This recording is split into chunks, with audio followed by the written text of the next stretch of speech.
In this video, I'm going to talk about another technical analysis indicator that I use.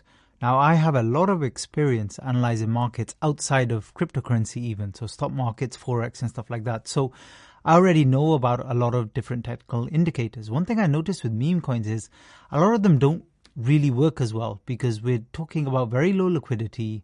A few buys or sells could really move our market. Some of these coins have only literally just launched seconds or minutes ago. So it's not really the same. However, once a listing becomes established, a meme coin becomes more established, then it works a little bit better.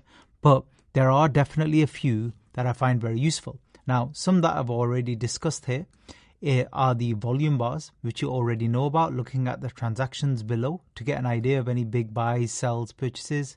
Looking at liquidity, you already know about. Some of the trend lines as well, so horizontal support, psychological levels. We've talked about breaking trends, stuff like that. One we haven't really discussed, and it's the only momentum oscillator I find useful. It's called the RSI. So I'll explain it to you right now. Basically, with the RSI, it's a momentum oscillator. You don't need to lose sleep over exactly what this means. Basically, it just gives us an idea of the strength of our market, the momentum of our market, whether it's positive or negative. And there's another one called the MACD as well, which I've not found useful at all with meme coins. But the RSI kind of tells us where things might be a little bit too hot in the market, too overbought or too oversold, because the momentum is pushing too much one way. And sometimes that gives us opportunities. So between these purple lines, anything above the top line is overbought. Let me just see if I can mark it on here. So anything above this line is overbought. Anything above this line is oversold. So the first thing you can use this for is if a market's too heated, it's too overbought, you might expect a pullback. Now, nothing is very accurate with meme coins, so don't expect this to be either. But otherwise, when things are going up or down in meme coins, it's very, very hard, apart from the levels and stuff I've shown you already. It's otherwise really hard to pick where there might be a top or a bottom, because you don't know 10 seconds later if somebody's going to buy one of these coins and spend 10,000 if they want to. You have no idea.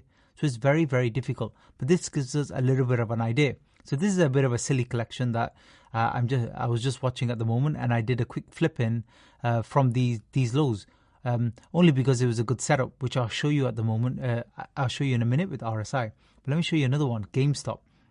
Here, this is a bigger one, is a bigger collection, which I've discussed before in this training. And this is, well, it got to about over 80 million. But the reason I'm showing you it here is because it's more useful with the RSI. So if you type in RSI here, Relative Strength Index, and click on it in the Indicators tab, you'll see it on your chart. So you can see here where we went into overbought territory, it actually perfectly coincided with the peak. So that's very useful. And this is on a 5-minute chart, and you can obviously change time frames here. So that's very useful that it picked that up. But you can see here, it kind of picked up that we were overbought a little bit. So we had a bit of a pullback, but we still ran after that. So it's not always accurate, but you can see it picked up this peak as well. So it does help. And then on the lows, if something's oversold, might be a buying opportunity, it does pick on them too. So don't use this as an indicator to buy and sell, but use it as an indicator to give you an idea. If you're looking to hop into the market, are you somewhere in the middle, which is kind of safe? Are you buying when it's already overheated? Or are you buying when it's actually been destroyed a little bit, which is what you want. When you're buying a dip, you want it to be dipping on the momentum as well. That kind of helps you with your decision, along with obviously the volume and the structural trend lines we've talked about before. But let me show you how it was useful in this trade. There's something called momentum divergence.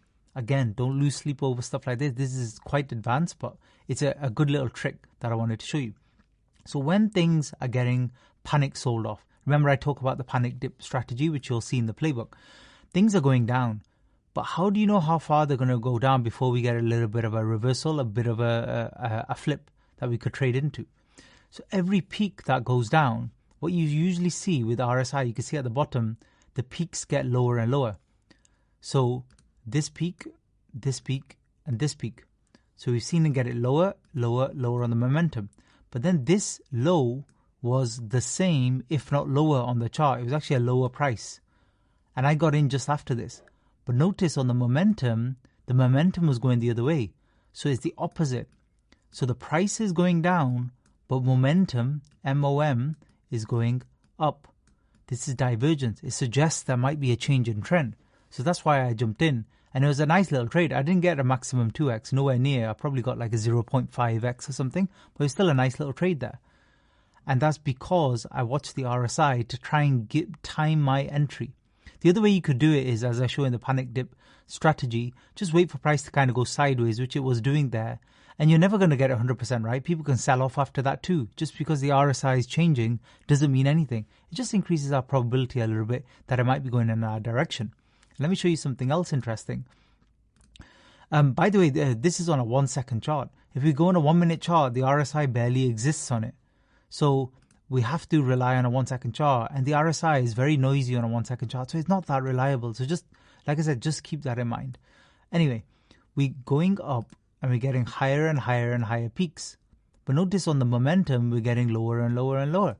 This warned me here that actually we might be out of steam. We're already pushing too far, too fast. Now, this could easily pull back and then shoot off to 300. I don't know that for sure. But I was considering slowly selling my position here, which I did. And because it kind of pulled back quite quickly, that's why I didn't really make that much profit on this trade. It was still all right trade, but it wasn't amazing. But you never know which ones are going to run higher, because obviously the high here was all the way at 400-500. So if we got a bit more momentum and a bit more buying pressure, it could have done a lot better. But anyway, now it's selling off.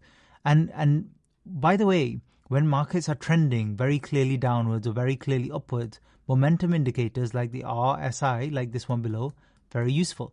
But when markets are going sideways and choppy and doing nothing, these are not useful at all. So completely ignore them.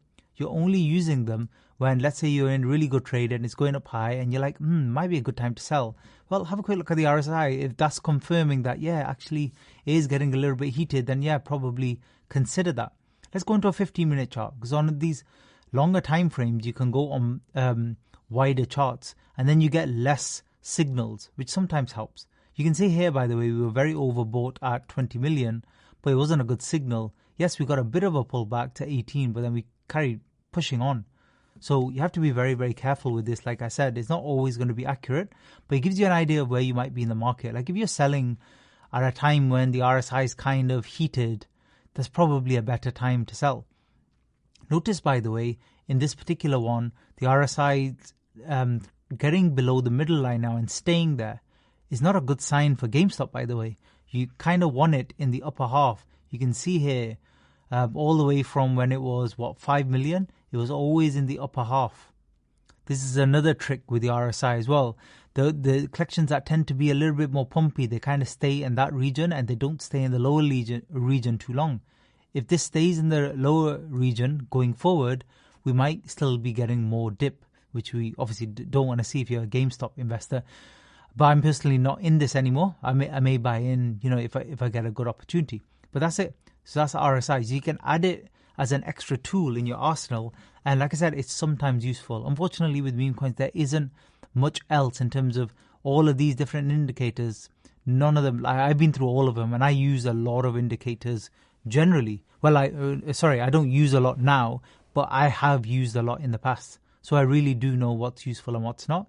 And unfortunately, a lot of the others aren't. So I wouldn't waste time with those. At the end of the day, you mainly want to watch price action with the naked eye and make decisions and use your instinct as you get more experience. These are just tools that help increase our probability. That's all. Thanks for listening.